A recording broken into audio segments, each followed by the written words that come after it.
This is the morning after. The name is Peteke, and I'm never alone. I'm with my co-pilot, THABILE TTO. We are at Massive Metro on all social media platforms at Una_Peteke, at THABILE_TTO. And I said this hour, we'll be talking all things current groove scene. Who is at the top of the food chain? And the people I have in studio, we have decided here that they are at the top of the food chain. That is why they are here. You know, we feel like they are definitely changing the game in terms of the party scene, and that is why they are here. So good morning, guys. Good morning. Good morning. How are you guys doing? I'm alright. I'm easy chilling. It's an early morning, but I'm great. I'm feeling good.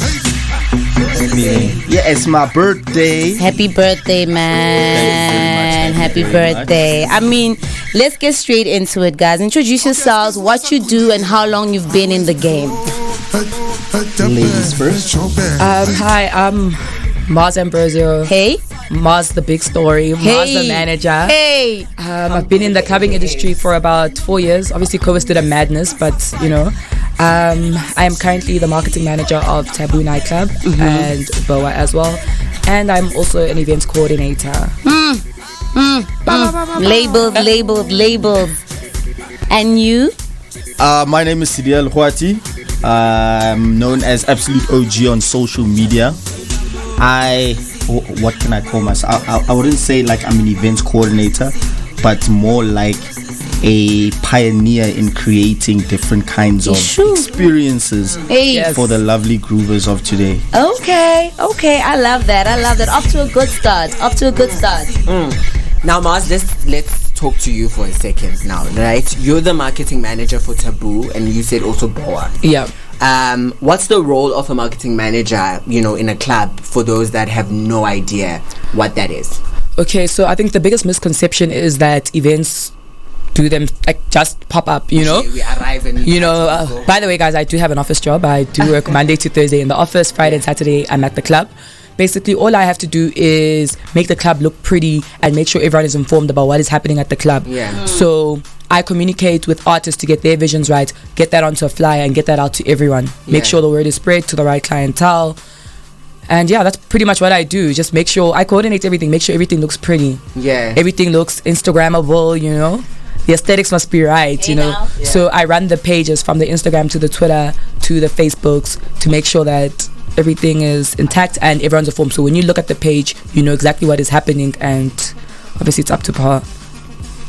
Okay, I mean, we see the flyer, we see the promotion, and by we, I'm talking about people that are not at the forefront. We just the people that come to party, I get. Yeah. So take us through how you guys select the lineup or the artists, you know, and do the hottest DJs make it onto the lineup, or do you believe in rotation of DJs or artists? So both of you can take this one.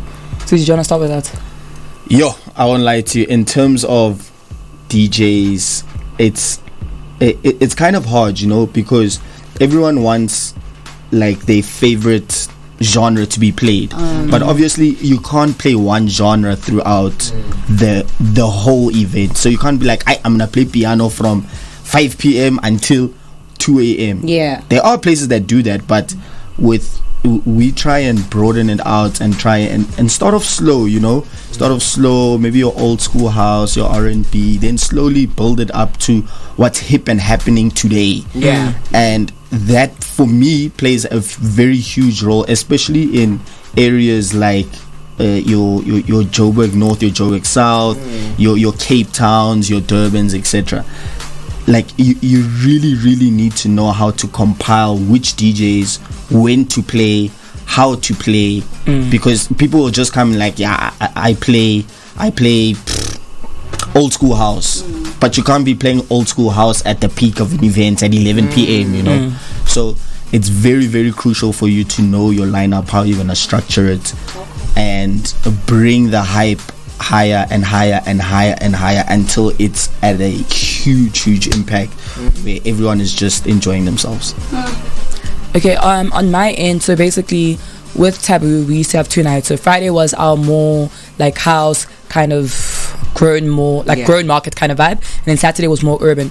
So Friday we could play around, so we'd have your Lulu cafes, you know, your OGs, you know. They play like a mix of everything. Saturday was for the youngings. It is for the streets, it's for the kids, you know. So there you play, obviously you book the people that are hip hop and happening. But also another thing is just that some DJs, you know, I won't mention any names, like start to play for a certain crowd. So some DJs have their entourage and they start to play for their entourage. So now that doesn't work, because I mean, you've got 400 or 500 other people you need to play for, and you're playing for your entourage.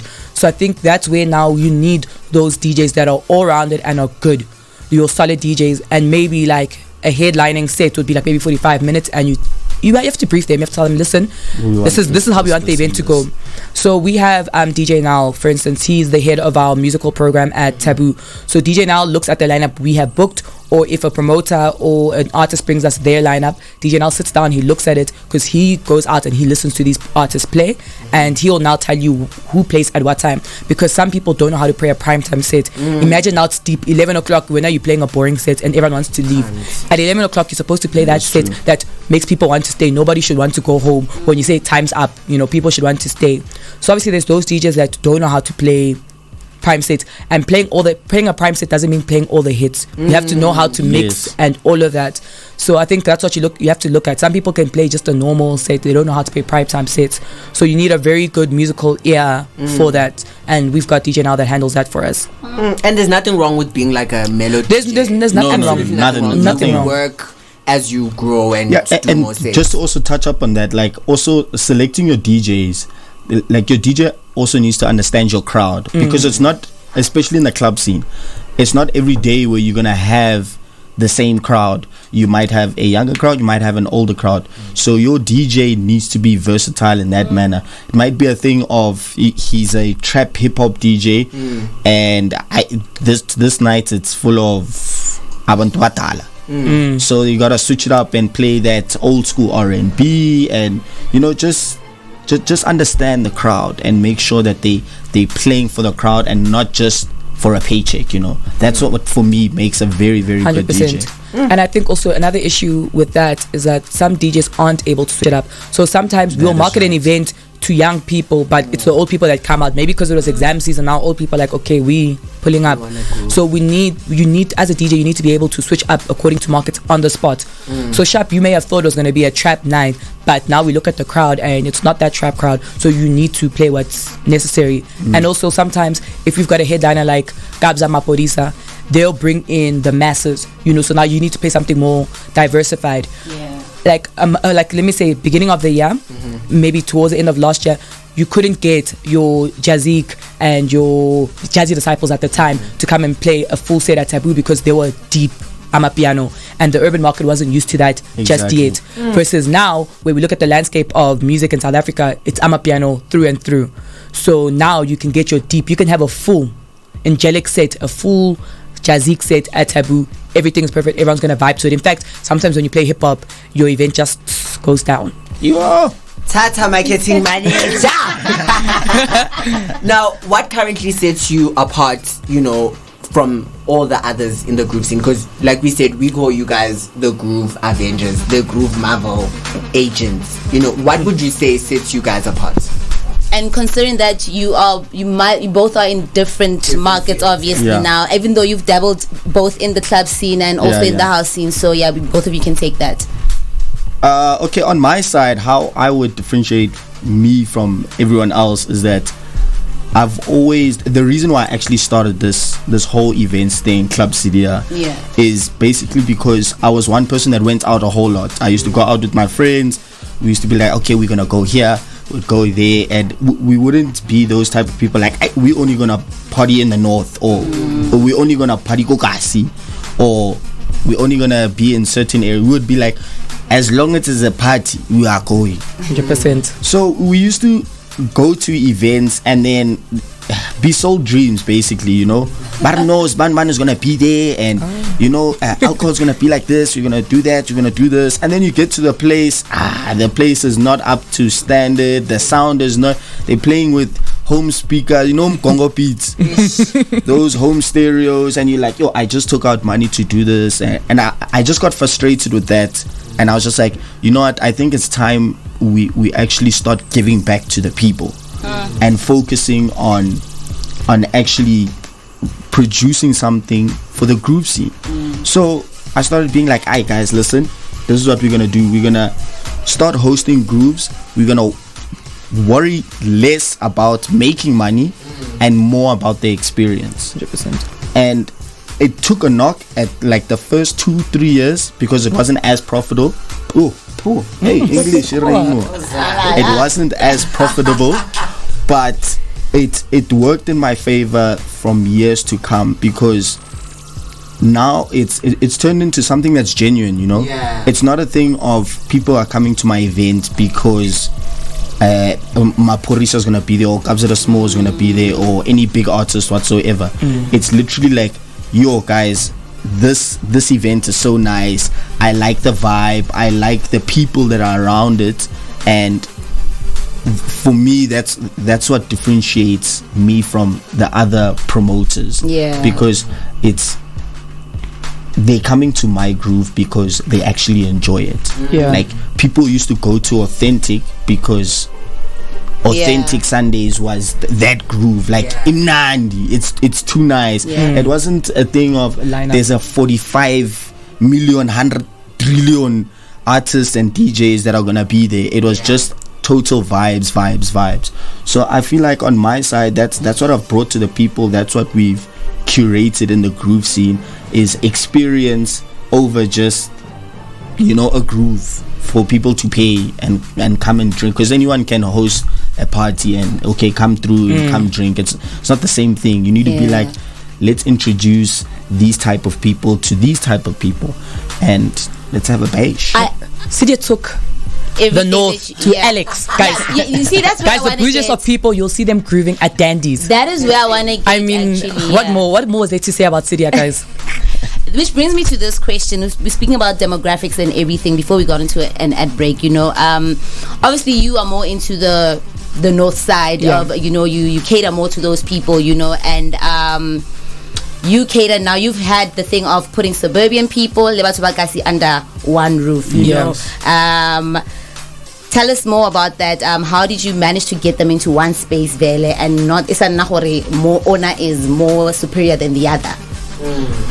I feel like it's also my upbringing, because in my family I was the only one who wasn't born in the hood. So I was the first and last one to be born, but I would like get a first and last one to be born. Are you nervous? Sorry, I'm the last born, so okay. I wasn't raised in Alexandra where my whole family was. Okay. I moved straight to Buccleuch where we stay now, and I always had influence of going to Kasi, like, you know, chilling there, and I've had friends from there, so family members. And when I started hosting, funny thing is that people really didn't know where they're from. People just came to have a nice time. It wasn't like when at Groove. It was just like, yo, you are here, we're having nice times. And people didn't realize. Only like later on when it's like, yo, take down my numbers, and like now the next day it's, so where you from? Like, nah, I'm from Bramley. Like, what? Bramley? I thought you were like from Morningside or something. Or maybe there might be a thing of someone from Sandton. Like, yo, where you from? And they'll be like, I'm from Sandton. Like, what? I thought you stayed in like Alex or Lyndhurst. So people didn't actually realize where they're from, because people had that thing of Batubaka. I see they have that thing of they ghetto, they into ratchet stuff, and the suburban people, obviously Kasi people like, they're too bad and bougie, they're not about this nice, you know, Kasi vibe or anything like that, only to find out that people really have similar backgrounds, so they can gel together. So if you don't speak about it, or if you don't talk saying like, hey guys, I'm from this place and that place, then it wasn't going to happen. But people didn't care at that point, because they were there for a nice time and all of that, and they realized like, I'm actually not so different from someone who stays here. Like, we're literally the same person. We can articulate the same languages nicely. It really wasn't an issue. So I think for me, that's how we brought people from different Hey guys. Guys. Hey. If you've got any questions for our guests, send them through. The number to dial is 074-940-7992. Otherwise, catch up with us on all our social media platforms at Massive Metro. It's time for us to take a quick ad break. We'll be back straight after this. The morning after. Hello. We're back right here on the rocking, real, and of course relevant Massive Metro, live with you every Saturday and Sunday from 6 a.m. to 9 a.m. on Massive Metro. The time right now is 33 minutes after the hour of 8 a.m. in the morning, and we just drove into the third and final hour of the morning after, and we're hanging out with the Avengers of the Avengers of the groove scene in South Africa. So like I said, if you guys have got any questions for them, send them through. The number to dial is 074-940-7992. So we just plugged in Unclevuzi. Vuzi, hello. Hey, how are you? I'm good. Ugukai. Did I not tell you to not go? Did I not tell you not to go out yesterday? I got very drunk. I don't even know where I am right now. Okay, but welcome, Vuzi. Okay. Yeah. I mean, we already know who are the other guests in studio. Just tell people, introduce yourself, and tell people what you do and how long you've been in the scene for. Hey guys, I'm Boya. My real name is Boya. I'm Unclevuzi on the streets. I'm a promoter. I'm a event organizer. I curate events. I've been on the streets for I think it's like my second year now. It's really fun, guys. Please come up to my event. You'll get to promote you'll get to promote your event towards the end, Vuzi. Don't worry, we're gonna come. We're definitely gonna support you. Sometimes, like they said, with you, it was a thing of you didn't have followers, but you were a vibe, and just people were just drawn to you. If I'm being very honest, I've never chosen a promo team, but I think what Maria, just touching what Maria said, it's very important to choose people that have personality, people that like a promoter that people can relate to, you know what I mean? Following has nothing, bro. I know people that have 200,000 followers, 15,000 followers, but bring out no one. Like, when I say no one, I mean like 5 people. So I think it's just about creating a vibe, people that feel comfortable in the group scene, and yeah. Okay, all right then. Now, guys, let's talk about this. What was like the most? Actually, let me give this to you, Sedia, since you've been in this game longer than Marz and Vuzi, right? What's the most challenging task you have faced as an event pioneer? As you would say, you are pioneering, and how did you overcome it? Whoa, guys! Like, there's a lot of aspects that come into this, but I think like the biggest problem and issue would be funding.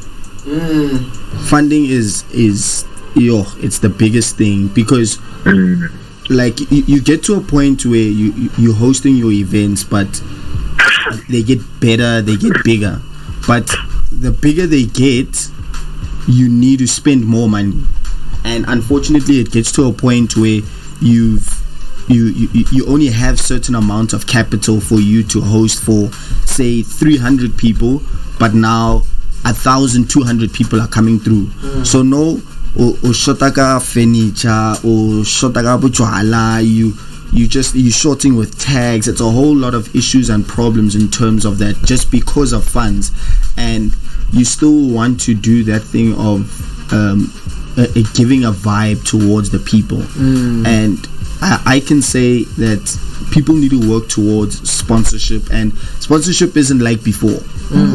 Before, there's just a thing of people are looking for people who are hosting groups. They're gonna come to you, they're gonna do the setup, they will pay you your sponsorship fees, and it's done and dusted. But because the groove scene has grown so much, I mean, it's not just clubs. Now it's lounges. Now restaurants are now operating as clubs and stuff. So sponsors are all around the show, and you really need to create an impact for them to be like, I'm interested in coming to your place. And especially when it comes to alcohol sponsorships, the easiest way is to show basically your crowd's consumption of whatever brand they have. It doesn't make sense. Your crowd is used to, maybe you say Savannah and Corona, but you want to go get a Moet as a sponsor. You know, like you really need to pick and choose who you go with and how that brand is going to help you. But at the same time, don't just go fish for it. Show them that I want your brand because my consumers like your brand. And I feel like I realized that a bit late in the game. Hence, I feel like I'm not where I'm supposed to be at this, because I've been in this game since 2011 was the first time I hosted my own group. Like, okay, guys, let's rock. And from there. But yeah, I feel like I only realized this like a year, 2 years ago, when I actually went into working with an experiential company that opened my eyes and like, no, you need to do it like this. Your proposals need to be spaced out like this. You need to do it in this manner. You need to show them like what your brand is about. And when you inquiring about sponsorship, because a lot of people actually come to me like, yo, how do you pertain this? How do you pertain that? The main thing is to showcase what your groove or what your event or whatever it is that you're trying to get a sponsor for, how that contributes to that brand. Because as much as they have the budget for it, they're not just going to waste it on anything or anybody, unless it's a thing of, I know this person, I'm going to give this person this tender because obviously their auntie or their uncle or their sister or their brother or whatever the case is knows this person, so I'm gonna spot you with this. But if you're coming from the ground and up, like, you really need to show. That's why I always say, event coordinators, promoters, everyone, guys, you need to focus on your videography, you need to focus on your photography, you need to, like, those things might not be like a big thing to you, but it's the only thing that can showcase to your sponsors, like, I want to do this and this is what I do.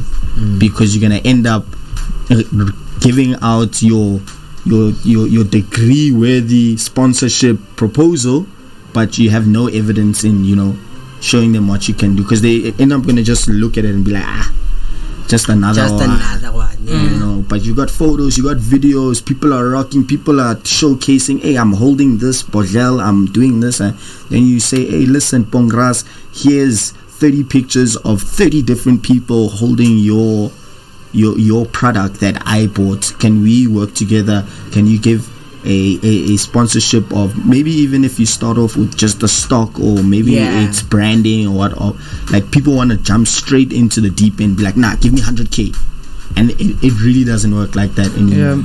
It really doesn't work like that anymore. How do you feel about the support or reception you have gotten since you've branched out into events? And for you, Vuzu, you're not like Vuzi, not Vuzu. I mean, you're not like a big superstar. You have got a successful, you know, YouTube page. Tell me about, you know, moving from being a club promoter to now actually, you know, influencing real things via your YouTube channel. So I think like this year was like my best year. With COVID, I got time to think, because I think like in the club scene or the group scene, it's very distracting. It's a very fast life. You don't get like time to yourself. So when level 5 hit, I was just like, whoa. I got time to think, and everyone knows me. I'm not one to sit down and just like like it's level 5, I can't do anything. So I just like, let me try to create a YouTube channel. Everybody's been waiting for it. It happened, and fortunately enough, it was to my advantage.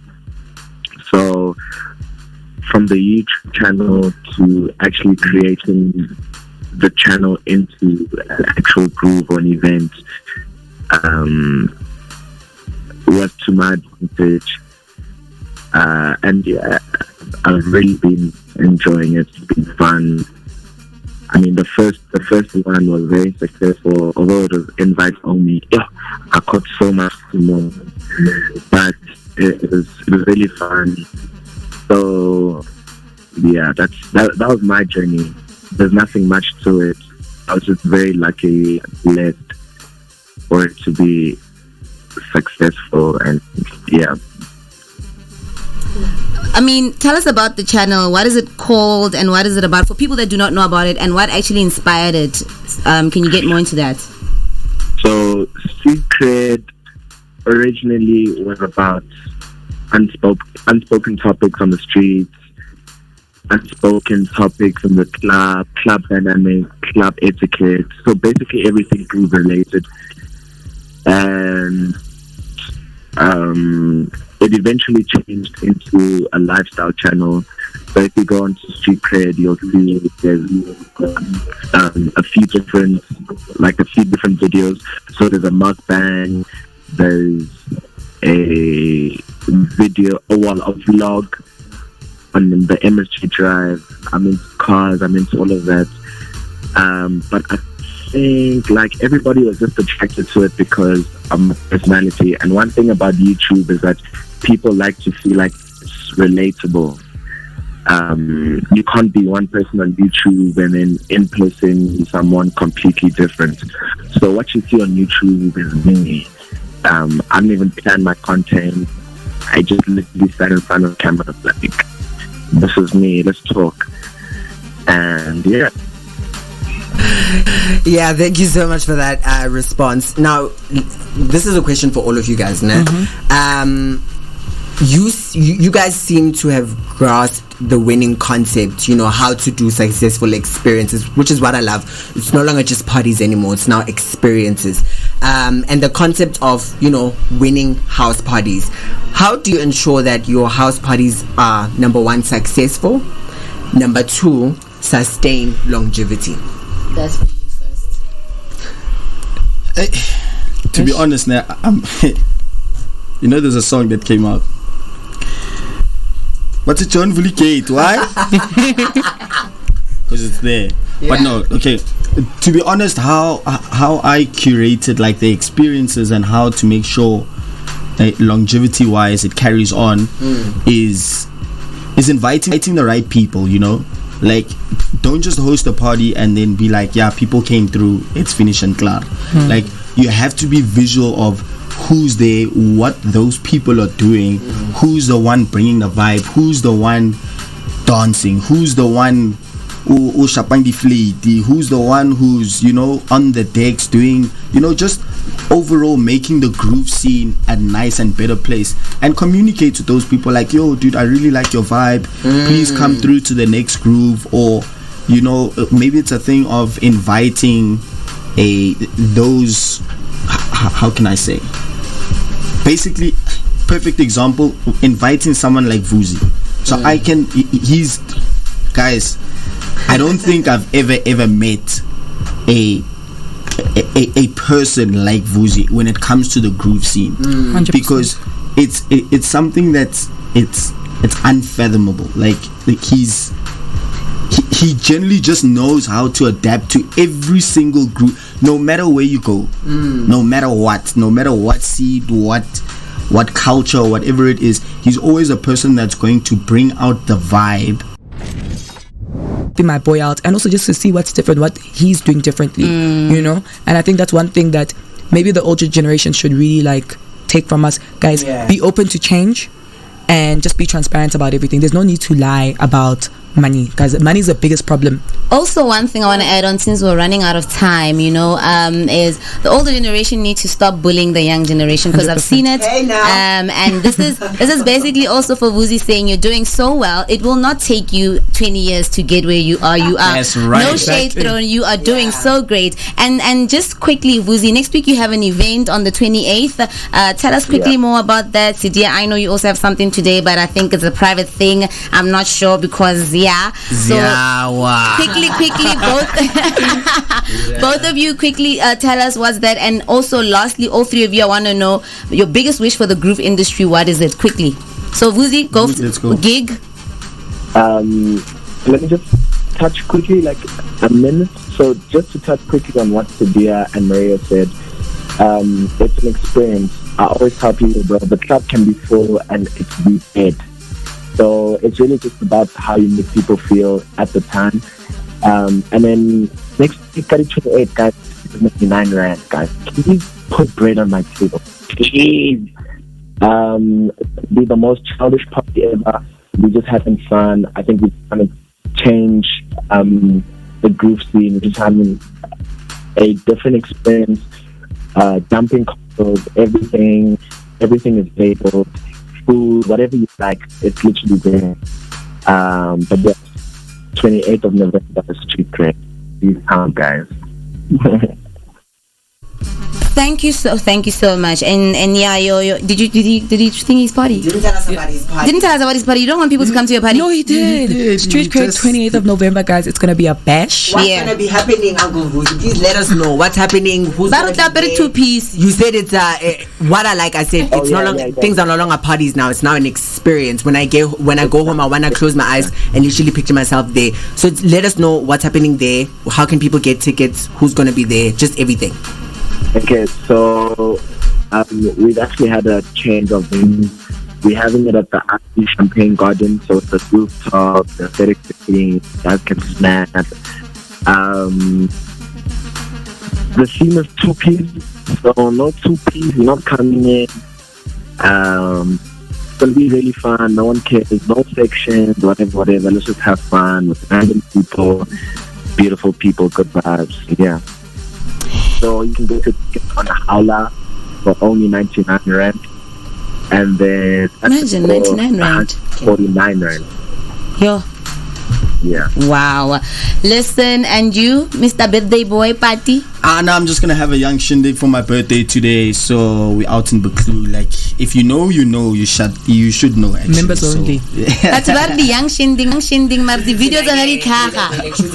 Yeah, but again, we're gonna be having an event on the 6th of December. So that's my Sunday sessions. I host that first Sunday of every month. But this time around, we're doing a sort of Pretoria invasion. So we've teamed up with Dino Cafe, and he's bringing his people through on the 6th of December, featuring Dino himself, Lash T, Snow Deep, Devin Gogo, and I'm bringing through my own people as well. Performance by Tall As T. And yeah, so basically that's our year-end function, the Sunday session on the 6th of December. Guys, thank you so much. I think for anyone who wants to go into events, this should definitely be the interview that they should have been listening to. Marz, keep on putting women on. That voice is definitely needed in that space. Sedia, pioneer, king, we salute you. Vuzu. Why do you keep calling him a whole channel? Because he's have a channel. I'm speaking it into existence. You know what I mean? But otherwise, guys, we're back tomorrow, same time, same place, 6 a.m. to 9 a.m. on the Rocking Real and Relevant.